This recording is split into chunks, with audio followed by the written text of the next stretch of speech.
Welcome back to another weekly episode of the Huddle, your weekly playbook helping you gain forward progress in your flooring career. We are here to help you guys win. So, to our new viewers, welcome to the team. To our weekly viewers, welcome back.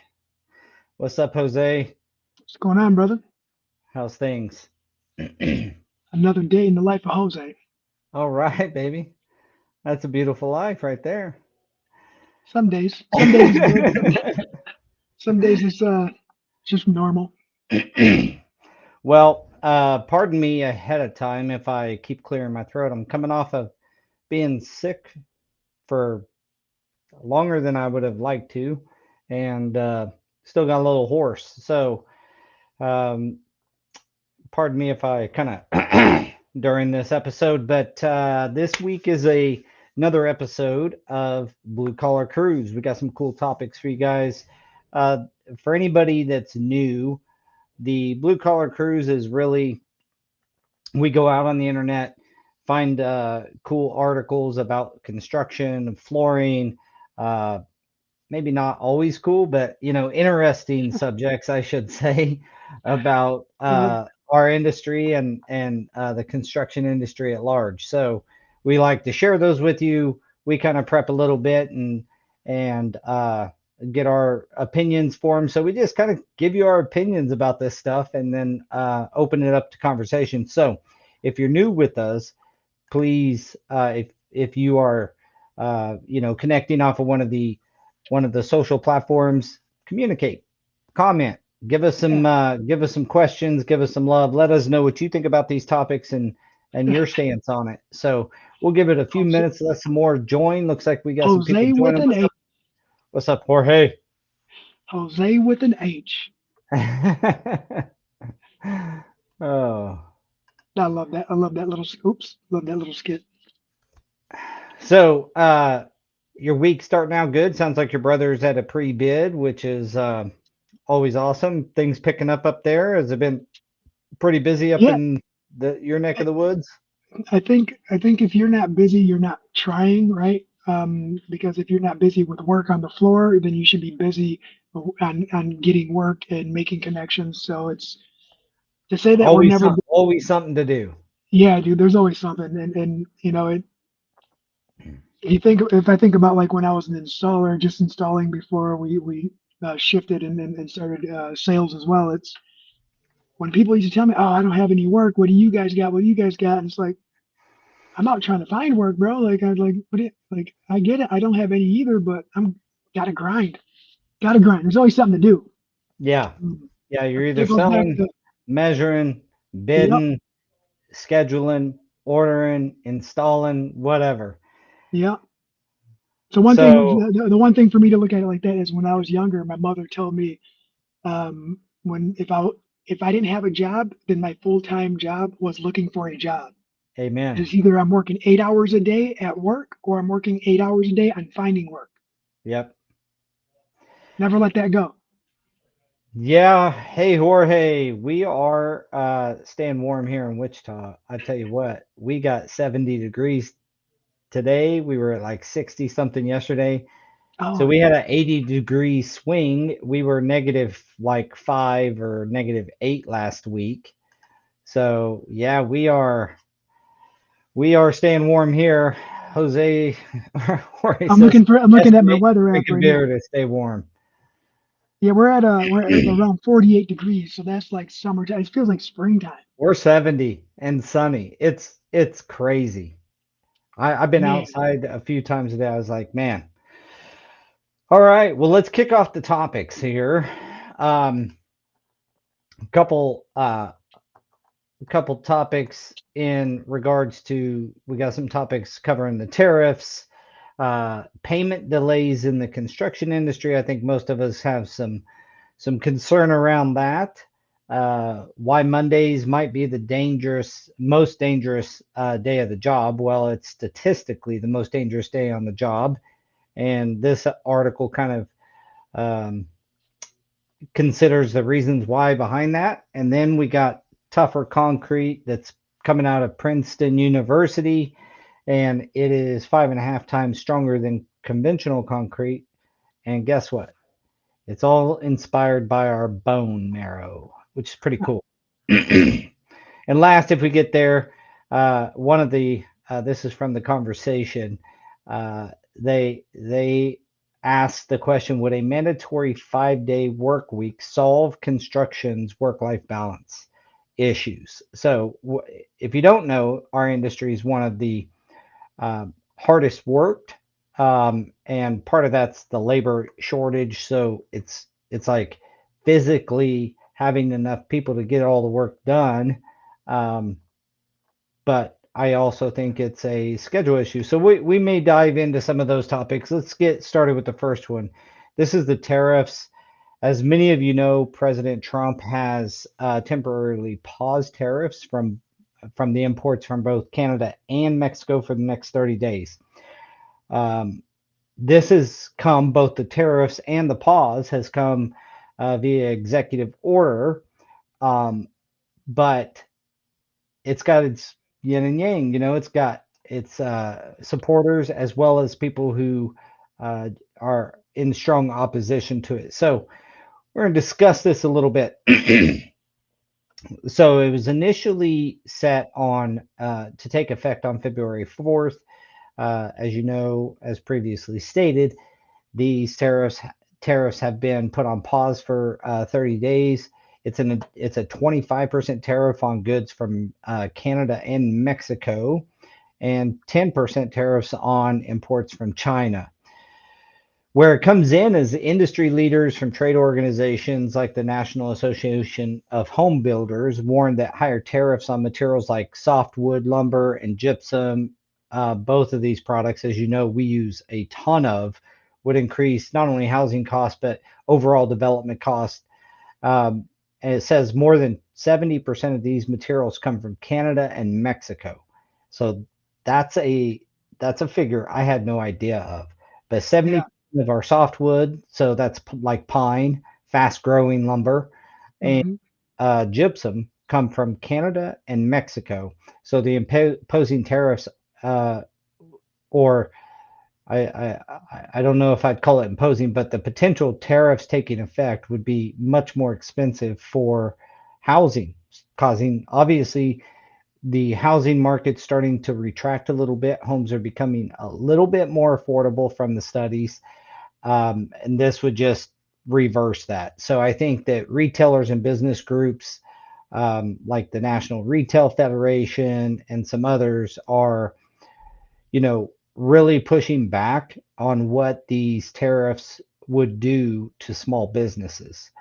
John Murphy, for example, senior vice president of the U.S. Chamber of Commerce, has the same concerns and says that these tariffs will only raise costs for American consumer and disrupt business across the country. So these negotiations are continuing. Who knows if they actually take effect? My personal belief, and I'd love to get your take on this.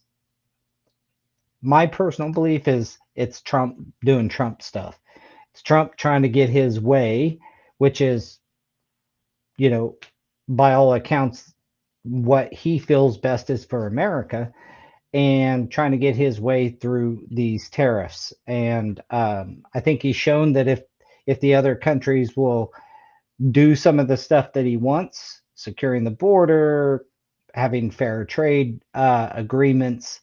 And this goes so deep that Well, I don't yeah. want to get into like all of those things. Yeah. But I think if they show some movement, he's willing to do some halting and holding off of the tariffs and potentially removing them altogether. But what's your thoughts? I feel like just Well, Trump doing Trump stuff, and it's probably I not I going to think take effect. well, let's put it into let me just say this. He's a businessman, right? He understands that the consumer, which would be us right now, right, does have a lot of power over the companies or entities providing the materials. If the consumer says, you know what, no, I don't want it, then their sales also stop. How much money would they lose in 30 days, or do they have the potential of losing? And he's just trying to sweeten up the deal for the U.S. to make it more lucrative. because I get it.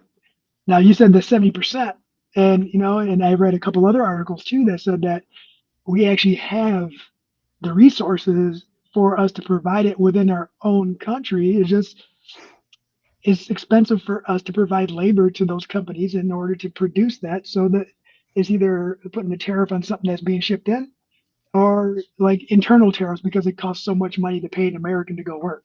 Yeah. And like long term though, long term, if they could come up with some better arrangements between one another, it would be more beneficial for everybody long term. Yeah. There, There's there's always a good and a bad to these things. You yeah, know what I mean? Like, part of me says, you know, this is just going to hurt the economy. The other part says what he's fighting for uh, should probably be fought for is, you know, having illegal immigration just go rampant. Um, I'm all for immigration. In fact, my kids would not be around if it wasn't for my wife's family immigrating here from Mexico 2 generations ago, yeah, uh, doing it legally and getting here. Um, I think most people who've done this process, and I have some guys that I work with that have been through the process of getting their U.S. citizenship, they feel really slighted by all this, people coming into the country and not having to, you know, well, like just because coming in. They spent one guy, one of our main guys, I mean, he spent five or something like 5 years getting his citizenship. And so it's tough. I do think that needs to be reworked to where it's a more streamlined. But at the end of the day, it's one of those deals where um, that's what he wants. That's what he's driving for. And there's some other things I think that come into this, but most notably is it makes me think of like some of the people talking about, well, without illegal immigration, how are we going to, you know, service these industries like construction industry, the agricultural industry, and all this. Well, none of us should be for that. Like, put Americans to work. I know plenty of people that could work. We just got to put them to work. Now, we've always had this problem, or at least in the always, last 50 years, we've had this problem of jobs that Americans just don't seem to want to jump into, and maybe it doesn't pay enough. I don't know the solution to that. I just know that, you know, these tariffs could cause problems. It'll be interesting to see how everybody works together on a geopolitical level, on a global political yeah, level, to resolve the issues, and keep this country growing. I think that's one of the things we need is growth here, and that growth is where the economic activity can come from. So, I also don't. This is just my opinion. I also don't like the our country just being a consumer and not a producer of things. We consume that's so much. We're a consumer nation, and I would like to see our country get back to producing things and being able to not just our economy solely live on Black Friday or, buying stuff. right. Yeah, we live for the sales, and this. I mean, we're marketed to that way as a country. Like you said, a consumer. All we do is consume, and every dollar that's earned, you're lucky to get 60% of it right to you because we're taxed on everything that we do. And the whole that goes back to like the immigration thing and the whole influx in population and not being able to control that and the tax dollars get put to use to help sustain that, right? Because I get it, some they're leaving a place that they don't want to be for the greener grass or some of the innocent children that they have. They're just following, right? Like I Hmm. get it. I get the humanitarian portion of it, but it's like Well, no, I get why they want to come here, and we should want them to come here. We just have to.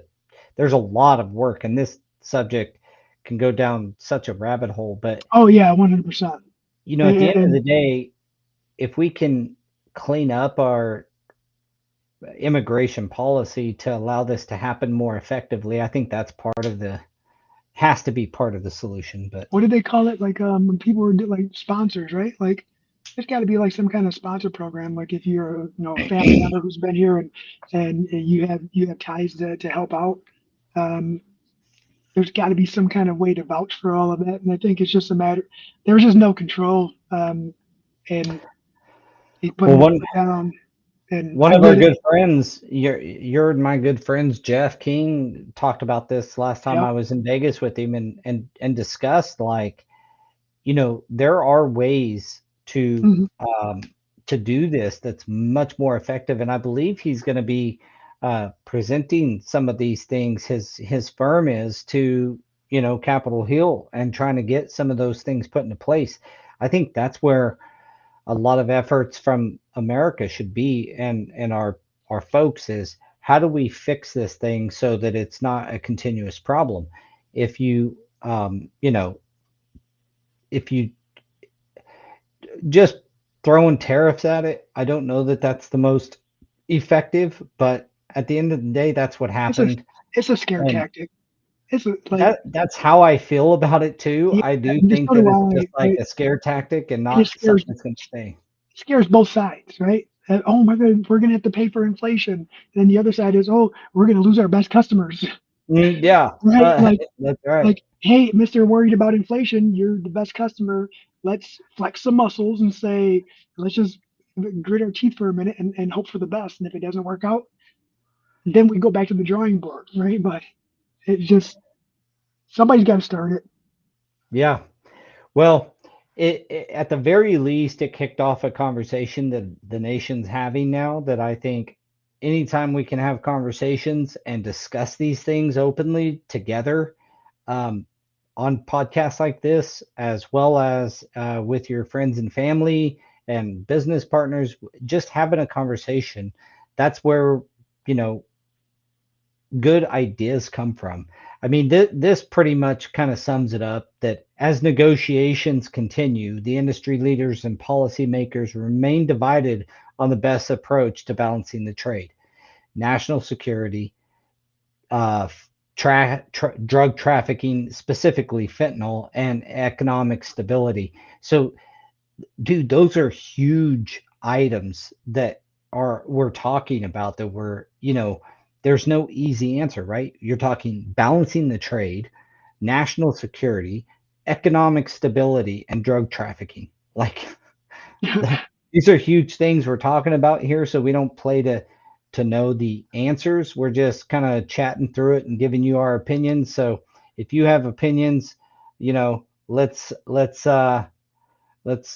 get them up and Yeah, be controversial, guys. Like yeah. put it up there. Like don't be shy about that. It's a touchy subject too, right? Like you can't. Nobody wants to say the wrong thing or have the wrong approach. But Nobody wants to seem insensitive, I think, and yeah, I, yeah, I think you can certainly have a heart for something, but still know what like have to have the conversation about what is the best foot forward for both sides. But yeah, in no negotiation do both sides get everything they want, and that's what we got to remember. So hiring Ali says hiring remote employees will make a difference in the shortage of workforce. I think he's for right sure, on sure. a lot of things that could be done remote. I have a remote assistant and she is fantastic. I've had in-house assistants and she is way better. And so some of that is very possible with today's technology, but you can't install floors if you're not here, If you're not there, put yeah, framing up if you're not there. So that part of it's going to be tough. Thanks for yeah. all the comments. Uh, what's your final thoughts there? You think it's a scare tactic that'll go away? Um, I hope it's a scare tactic that'll go away, right? What I think it is and what I hope it is, they are one and the same. But um, it's like any other venture or any other plan, right? It could fail, but it's it's a risk that had to be taken at some point in time in order for us as a country to understand the value we bring globally. We'll never know that unless we flex those muscles and say, okay, why am I why am I always generating revenue for everybody else instead of you guys? Like, it's like the cousin who comes over to your house all the time and eats all your steak but never brings his own steak. You know what I'm saying? Well, that kind of brings up in a roundabout way, like one of the things I dislike the most is people who don't like their country. They don't like America. If if that's you, I feel really bad for you. I this is a great country. We all have our flaws, both humans and countries, but there's a reason we have an immigration issue is because people do want to come here who've lived elsewhere. So Hmm. don't be hating on America, Jack. Um, love your country, love your family, love your neighbor. Yep. That's a big step in the right direction. All right, so maybe something a little more straightforward here, but still complicated. But it's a huge problem is payment delays in the construction industry. So this is not just a commercial flooring contractor's problem or commercial issue. This is in residential too. If you work for builders or things like that, um, you have this problem too. Part of the builder in the residential world, part of that problem is also speculation. So a builder speculating that he can develop and build all these homes and that they're going to sell. Well, if he's not selling enough of them, it holds him up on being able to have the cash flow to pay people. And in commercial construction, it works a little bit different. You know, our end users get financing or whatever they need. If they need financing, they get financing mostly, and then secure that financing. And a banker's involved in approving those payments. But the problem is these payments, uh, the slow payments are costing construction companies a staggering $280 billion annually, and that's from the payment delays and inefficiencies. So it says that daily losses are nearing $767 million, and that this financial strain is causing severe cash flow issues for contractors, subcontractors, and that payment processing times have now reached an average of 90 days, and that's double the recommended 45-day threshold. It says this is leaving firms struggling to cover expenses like payroll, materials, and project investments. The delays are also pushing some businesses to the brink, forcing them to rely on short-term loans or, delaying their own payments to their vendors. And frankly, it comes all the way down to labor and people not getting paid. This Yeah. is creating a terrible rippling effect, and I'm seeing it even here in Kansas. I know it's worse on the coasts, but the financial burden of these slow payments is not just that you're not getting the cash, but a lot of our vendors offer discounts if we pay early. Yep. And, you know, we can't even take advantage of those. Sometimes you're borrowing money to and then you got to pay early to try to offset some of the costs. So if you're doing like a normal loan, say a line of credit at your company, and it's going to cost you, say, 8.5% or something, well, that means $100,000 is going to cost you around, $1,000 a month, or maybe even up to $2,000 a month. Well, if it's 90 days, that's 3 months. That's $6,000 off your bottom line. That's not money that you provided as an investment service and then that you Right. make a profit off of, right? This is just a pure cost that comes right off the bottom line of companies. So fixing this problem man, I'm glad this is written about because this is a major problem in our industry. Um, and I don't know. Do you think that it gets what? Well, let me address a comment. Jorge says check your contract to make sure what net what the net pay is. Mhm. Well, one thing about most commercial contracts is it's called pay when paid or pay if paid. So Mhm. the financial burden of 90% of your commercial contracts are written, hey, we'll pay you within 7 days of receiving money from the owner. And our net with the owner is 30 days. Now, that means the owner has to pay them on time, net 30. Yeah, it's a trickle effect for sure. And then 7 days later, you uh, you are due your payment. But there's also a standardized, and you know this, Jose, being in this business, like we have certain times of the month we can bill. So if Yeah, the most common are the 5th, 10th, 15th, 20th, and 25th, and then sometimes the 30th.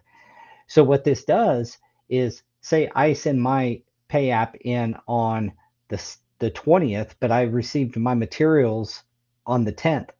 Well, then I've got a 10-day gap. My terms with my vendors are net 30. So I have to pay them in 30 days. If I bill on the 20th, the very soonest I'm going to get paid is the 30th of the next month. Well, that's 40 days later. yep, I've already lost and paid 10 days worth that I may have to borrow money maybe to cover that vendor. So it's there has part of the problem is this 7 day waiting time. Like you and I were discussing, and the article goes on. Let me point out a few solutions the article talks about. Is first off, it points out that traditional payments systems, especially in construction, offer often struggle to handle the dynamics. So it's a multi-layered payment processing system, but all that could be solved with things like it says here automated payment, uh, AI driven automation, blockchain technology, which we've talked about on this podcast before, where it's it's these things get checked off, and as soon as those things are checked off, the payment moves. Like there is no wait time. It goes from one account to the next, and there's not this 7 day, take that 7 days off, like make it net 30. A lot of people's lives would be easier, but that was a large mouthful. What's your thoughts around that? well, I'm going to circle all the way back to the beginning, where it's 280 billion annually, right? Like we're losing that, but someone is gaining that, right? The The financial banks. establishments are gaining that, and what it is they're already using our funds they're leveraging what we put in to for them to grow. But Yeah, now because now they they they can't can. pay us. Yeah, they're not paying us for that, and we're the amount of money in addition to what we're already paying on interest, and then you add that on top of it, man. That's start thinking about that. Like, there's got to be an easier way to structure that so that way everyone is benefiting from it. Because that sounds pretty one sided right there. Um, Yeah. that's that dollar amount is crazy to me. But then you break it down to the payment terms, right? The master contract and her contract with the contractor, and then it comes to us, and then we still got to pay employees. We still, and then you're right about like that whole thing. You can't factor those variables into any of your bids. You're going to be high all the time. You're going to be You so never get worried. work. Yeah, you're going to be so worried. Oh, I got to factor in this extra, 3.5% because I know that I'm not going to be able to turn in the invoice because I have to. The contract says that once it's received and insured or secured, I got to send in these docs, and then I'm going to miss the billing cycle. So yeah, I'm not going to get my first check for 60 days. Yeah, it's Yeah, you start factoring in that stuff, you'll find yourself not working. yeah, Like you just it's been laid out for me before that you know, using technology we have now, you have a account that has the money for the job, the dependencies to get paid, and they get checked off. And if you made some of that stuff automated instead of having to go to some human's desk to get approved each time, which is what happens. It goes to the banker's desk to get approved. Once that gets Yeah, approved, then the money moves, and now it's going to the project manager to approve his subs on the project, and it could be 50, 100 subs on a commercial job, more. more. Yeah, And you're approving. You got to go through each that AIA payment. sounds Like, dude, come on. This stuff could be automated and just check the box. Boom, boom, boom, boom, boom. And I think that you would find better service um, in the construction industry if payments flowed more easier and more frequently. Um, Also, I don't see why we have to do it on 30 days. Why can't they process payments on a 15-day period? Like right. every 15 days, you're processing. Because see, I know I'm like you guys. So and a lot of flooring companies are this way. We pay our subs every week for the week they performed previously. Yeah, we So got like a 15-day fluff, right? Like we will never. It says net 15, but typically we're pretty good unless we forget to okay it on the desk. Like that happens. Call in sick for a few days and you just miss three more days. And yeah, and Rollins says, don't let one thing go wrong, then getting paid could start all over again. yeah, He's right. A lot of the that's happened to contracts us also state that, like, recently. yeah, and it could be paperwork, which is ridiculous for somebody to not get paid because they don't have a piece of paper. And Um, it's not even always like it wasn't even our fault. Daniel was turning in the documentation that was requested in order for us to get paid, right? The pay app and everything else. It's just like I didn't see it. I didn't see it. So guess what? You got to wait till next month because I yeah, didn't see it. It was there. We and already don't passed it. don't get me started on all of the different um, construction technology platforms that you have to deal with as a sub, from Procore, GC Pay. A lot of GCs have their own, like all these different systems that you have to apply through your payments, and it can get it makes it like, You're right. There should be a come on, universal just central a hub system that, universal yeah, way that all payments go, because this stuff of the way that each GC handles it differently is also part of the problem. This article goes on to say that embedded payment systems provide seamless integration with accounting software, reduces administration cost, and eliminates chargeback risk. So embedded payment systems is what that's called. By leveraging these technologies, construction firms can significantly cut payment processing times and improve cash flow. The future of construction payments lie in the automation and predictive analysis, or predictive analytics. AI powered tools can analyze payment system or payment patterns to forecast potential delays, while mobile first solutions allow for on site financial management. With all this technology, I'm going to go off script here. It's so much easier now for them to say, yeah, you got done with this piece of your job, or it's done to the point where I feel comfortable paying.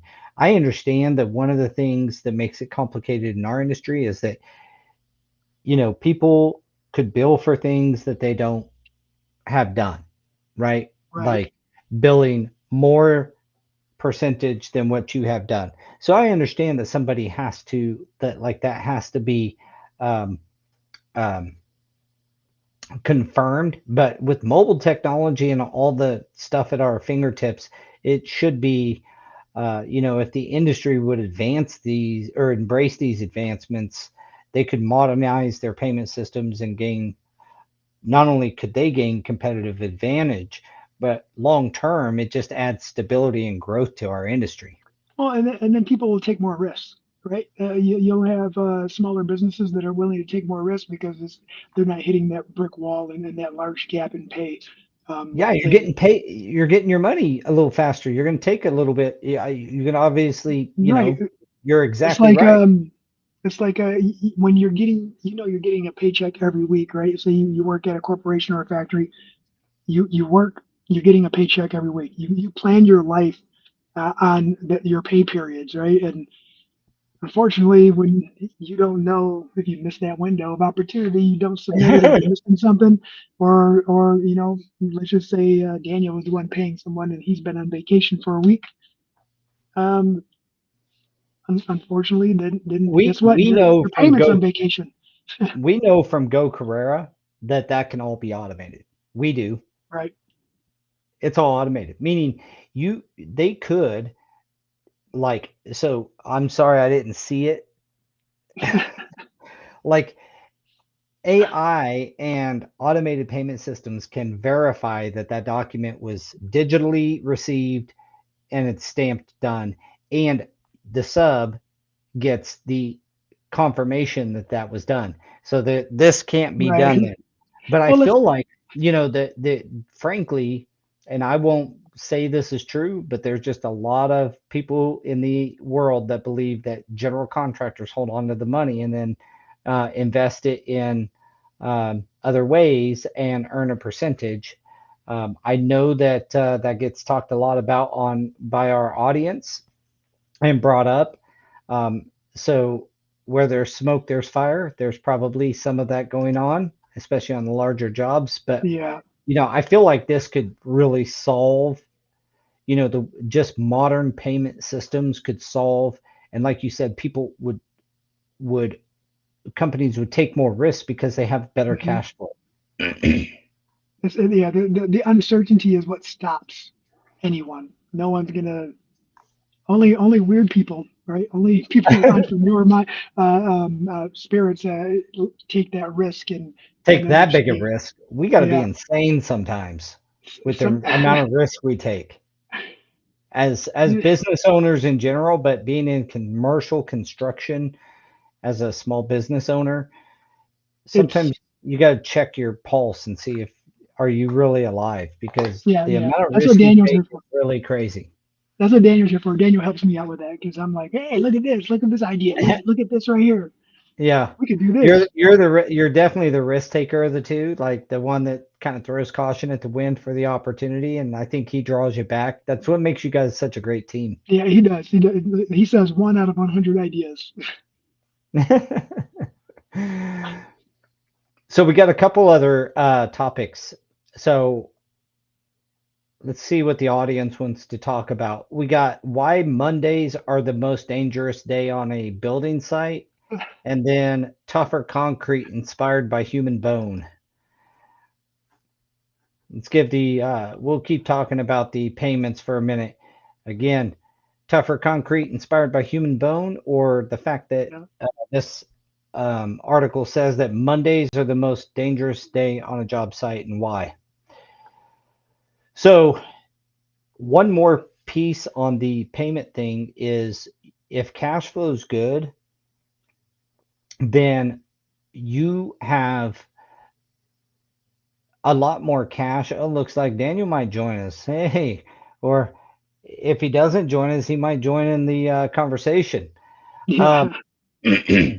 but you are more willing to take some additional risk. Um, what that turns into, though, is that the really good companies have more money to invest. Look, we're not going to let companies don't just let money sit in the bank. It's either going to the banks or we're investing it uh, into new equipment. Like the money's going to Right. go somewhere. Um, it's going to get invested into new equipment, into more employees, into more Right. efficient systems, something. If we have the better cash flow and the greater profit that comes along with not having to finance our receivables. So, Yeah. Just think about the. I mean, if you're a company that's doing a substantial amount of work, how many employees, how many more employees you can afford to hire if you were able to minimize that cost at the end of the year. and Um, training, all the training yeah. stuff, people would invest in training more. Like there's a lot of win-wins if you can get the money moving faster, and there's proven ways to do that. I'm not entirely sure who clicks that light switch and says we're going to do it this way now. I don't know how that happens, but this article kind of talks about like adoption of it. To me, it seems like architects and general contractors would have to be the ones that push for more efficient payment systems. Sounds like a plan to me. Okay, Let well, them do it. let's go. I mean, we can talk about safety and why Mondays are the most dangerous day on a building site.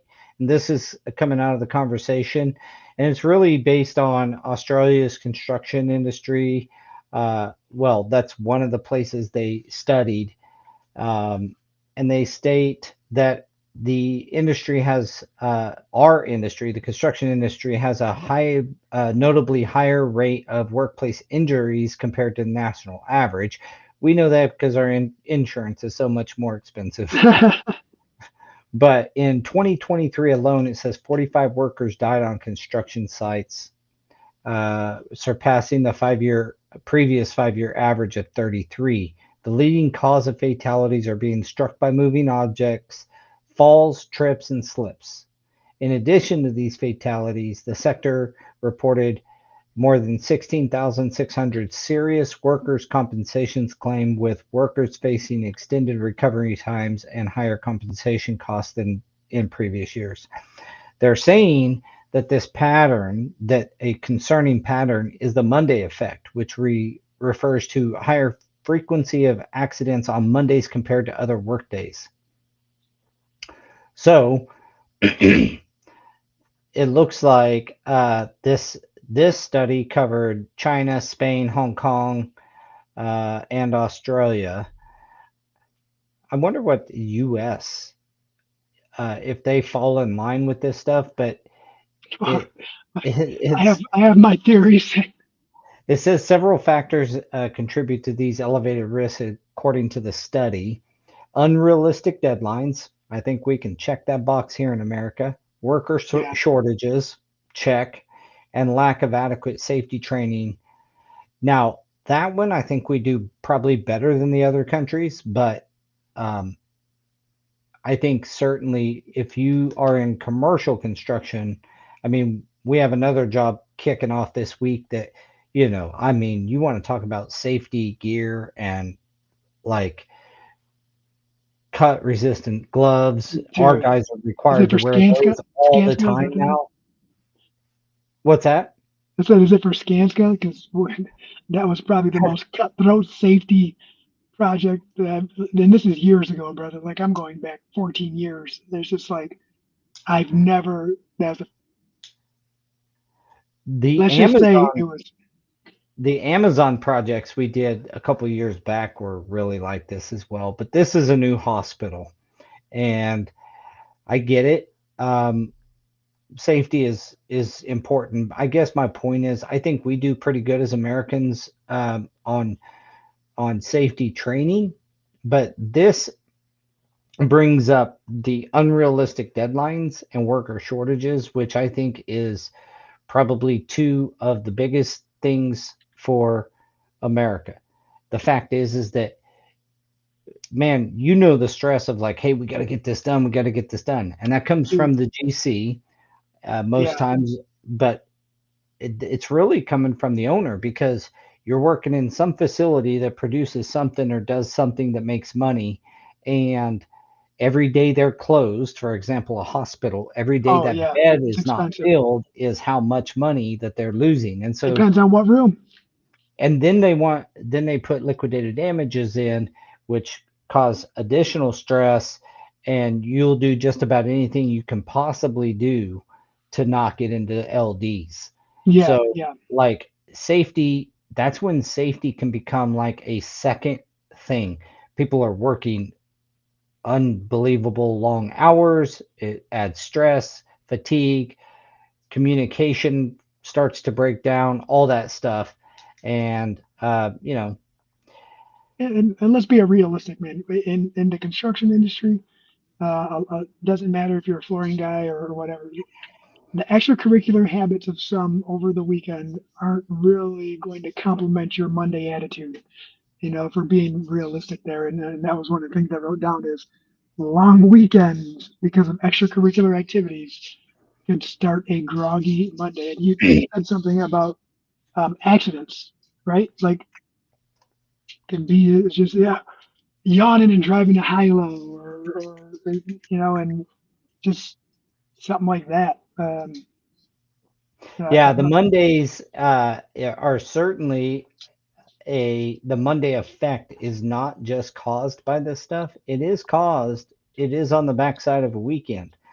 So when you start talking about um, all of that stuff, stress and all this stuff, it, some people will bury themselves in unproductive activities over the weekend, just trying to erase the stress.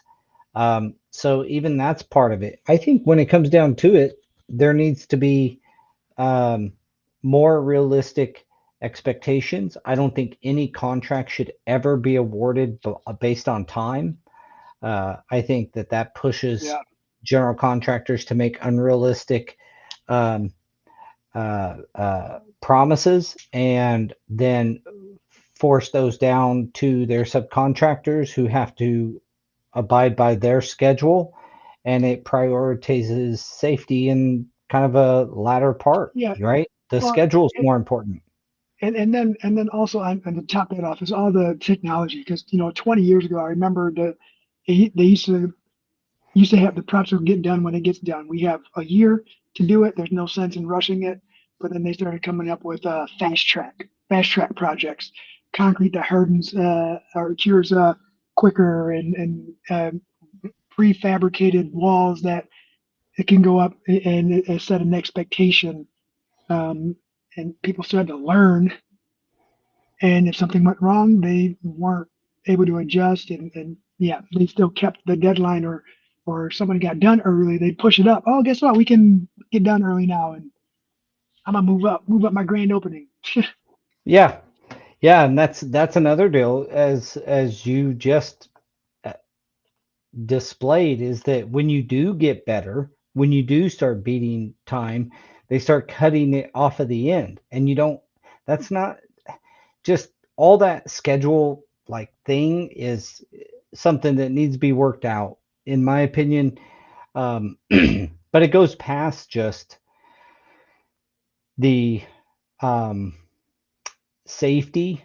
I think that's obviously this study says that part of all that is contributing to less safe practices, but to Yeah, eliminate this stuff, you've got to start to um, allow people to work at the pace in which the job should be done. And I know that you guys have dealt with it, but we've had to run two shifts on jobs, and sometimes we you win a yeah, job because you're willing to do it, and it's a tough place to be in because you got to keep the revenue going. You're a yeah. business. You got to pay lights every month and employees every week and insurance and all this, and so trying to keep all that going and still be safe. And so, yeah, I don't know. I get It's a it. toughie. Sometimes it's quicker just to grab a baker and a ladder and a bucket and stack it all up and change that light bulb. Sometimes it is quicker just to do that, right? But it's that one time when you don't have balance on a Monday. That one time. Yeah, that one time. Well, let's move on to something that's kind of cool. We got about 10 minutes left here. See if we can fit this one in. Tougher concrete inspired by bone. So, researchers from Princeton have developed a new cement based material that's 5.6 times tougher than conventional concrete. It's innovative. Well, it says thanks to its innovative bio inspired design. The team at Princeton incorporated hollow tubes within the cement paste to significantly enhance its ability to resist cracking and avoid catastrophic failure. This approach was inspired by the tough outer layer of human bone, which resists fracture and cracking due to its internal structure. The new material promises to improve the durability of cement uh, in construction and infrastructure. Let's see. It says that in a study published in Advanced Materials on September 10th, the team demonstrated that this tube-like architecture of the material increases the resistance to cracking and improves its ability to deform without sudden failure. Mm. I mean, that's what your bones do. They bend and they're they will break obviously, but it's pretty cool that they're going so much of our construction was done off of like how nature does things, you know? Well, I mean, it is our template. That's what everything is based off of, and it's only a matter of time before someone took it literal. In order to find the solution, you have to look within. Look within, grasshopper. You will find the solution. And that's what. And you think about it, and yeah, they're right. You make it more pliable. You take materials out of it, right? I don't say take Yeah, materials it out because talks that's hard, about, but how your bone, the internal parts of your bone marrow is different geometry, size, yeah, shapes, orientation, and they took that chaos of and there's rhyme and reason to it, but they kind of took that chaos and were able to improve the material's toughness without sacrificing any strength.